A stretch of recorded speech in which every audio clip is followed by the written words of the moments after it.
3 ஆண்டுகளாக இந்த மீனவர் தின விழா இதே இடத்துல ஒவ்வொரு ஆண்டும் கொண்டாடப்பட்டு வருகிறது. கடந்த ஆண்டு உங்களுடைய கோரிக்கையான அந்த மீனவர்களுக்கான பிரத்யேக வங்கி ஒன்று அமைக்க வேண்டும் என்ற கோரிக்கை வச்சிருந்தீங்க.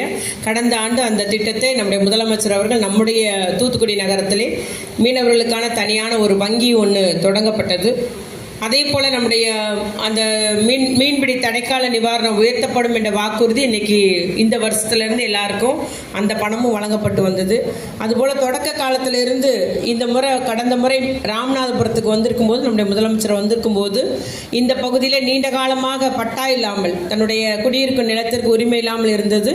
திரேஸ்வரம் அந்த கடற்கரை பகுதி எல்லாமே பட்டா வழங்கப்பட்டது. அதில் ஒரு சிலவருக்கு இன்னும் விடுபட்டிருக்குது, எங்களுக்கு இன்னும் தரலன்ற கோரிக்கை வச்சிருக்கிறீங்க. அதையும் நம்முடைய ஆட்சித்தலைவர்கள் ஏற்கனவே விடுபட்டுள்ள பட்டா வழங்குவதற்கு நடவடிக்கை எடுக்கிறோன்னு சொல்லியிருந்தாங்க. அந்த பட்டாலாம் பார்த்தீங்கன்னா முதலமைச்சரோட சிறப்பு ஜீவோ ஒரு தனியாக ஒரு ஜீவோ போட்டு அரசாணை போட்டு அந்த பட்டா எல்லாத்துக்கும் வழங்கப்பட்டது. சட்டப்படின்னு அந்த பட்டா கிடச்சிருக்காது. ஆனால் இவ்வளோ காலம் குடியிருக்கிறாங்க, அரசு வழங்கிய வீடு என்று சிறப்பாக அன்னைக்கு உத்தரவு வழங்கப்பட்டது. இவ்வாறு நம்முடைய முதலில் பிற்பட்ட வகுப்பினர்லேருந்து மிகவும் பிற்பட்ட வகுப்பினராக மீனவரை அறிவித்ததன் மூலம் தான் இன்றைக்கி நம்ம பிள்ளைங்க டாக்டருக்கு சீட்டு கிடைக்கிது, பொறியாளர் சீட்டு கிடைக்கிது, கல்வியில் வர்றாங்க. வேலைவாய்ப்பு தூத்துக்குடி மாவட்டத்தில் நம்முடைய நகரில் வேலைவாய்ப்புனா எம்பிசின்னா அது மீனவ சமுதாய மக்களுக்கு கிடைக்கக்கூடிய ஒரு நிலை உருவாக்கியவர் நம்முடைய கலைஞர் அவர்கள் தான். அதன் மூலம் பார்த்திங்கன்னா இன்றைக்கி நம்ம கண்கூட பார்க்கலாம், நிறைய பிள்ளைங்க இன்றைக்கி மெரிட்டில் டாக்டர் இன்ஜினியர் ஆகிட்டு இருக்கிறாங்க. அந்த அளவுக்கு ஒரு வாய்ப்பு நமக்கு உருவாக்கி தந்ததும் இந்த திராவிட முன்னேற்ற கழகம், முத்தமிழறிஞர் கலைஞர் அவர் வழியில் இன்றைக்கி தளபதியாரும்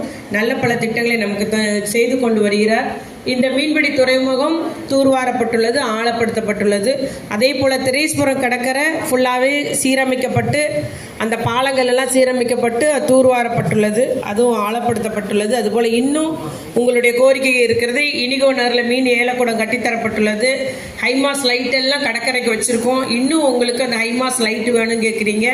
அதுபோல் நமக்கு தூண்டில் வளைவு, திரேஸ்வரத்தில் உள்ள தூண்டில் வளைவு நீங்கள் சரி செய்து தர வேண்டும் என்று கேட்டுள்ளீர்கள். இதுபோல் நம்முடைய ஆட்சித்தலைவர் இன்னைக்கு பேசினார். ஒவ்வொரு முறையும் ஏற்றுமதிக்காக ஒரு தகுதியானதாக அறிவிக்க வேண்டும் யூரோப்பியன் கண்ட்ரீஸ்னால் அவங்க பார்த்து அதை ஓகேன்னு சொன்னால் தான் நம்ம சீ ஃபுட்ஸ் நிறுவனம்லாம் ஏற்றுமதி பண்ண முடியும். ஆகவே அவர் கேட்டார் போல் நம்ம மீன்பிடி துறைமுகத்தை இன்னும் தரமானதாக அமைக்கிறதுக்கு அரசு நடவடிக்கை எடுத்துள்ளது என்று கூறினார். அதுபோல் பல்வேறு தரப்பட்ட முறையில் நம்முடைய உங்களுடைய வாழ்வாதாரத்தை பெருக்கிட வேண்டும், உங்களுக்கு உறுதுணையாக அரசு இருந்திட வேண்டும் என்ற முறையில் தான் நம்முடைய முதலமைச்சர் அவர்கள் செயல்பட்டு வருகிறார்கள். அவர் இடும் பணிகளை உங்களுக்காக செய்து தருவர்களாக நாங்கள் அத்துணை பேரும் செயல்பட்டு வருகிறோம் என்பதை மட்டும் கூறிக்கொண்டு அனைவருக்கும் உலக மீனவ தின வாழ்த்துக்களை கூறி அமர்கிறேன். நன்றி, வணக்கம்.